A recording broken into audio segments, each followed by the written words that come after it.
ले आवते हो सुन बोला।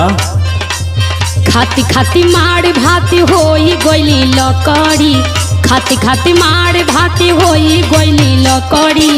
ले ले त राजा हो बजरिया से मछरी।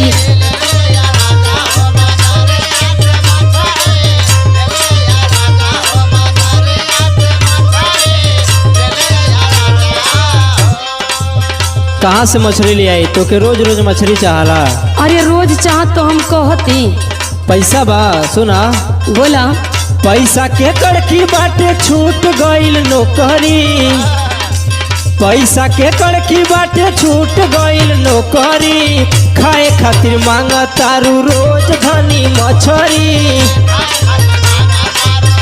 कोई लिया ना लेकिन कह दी हला।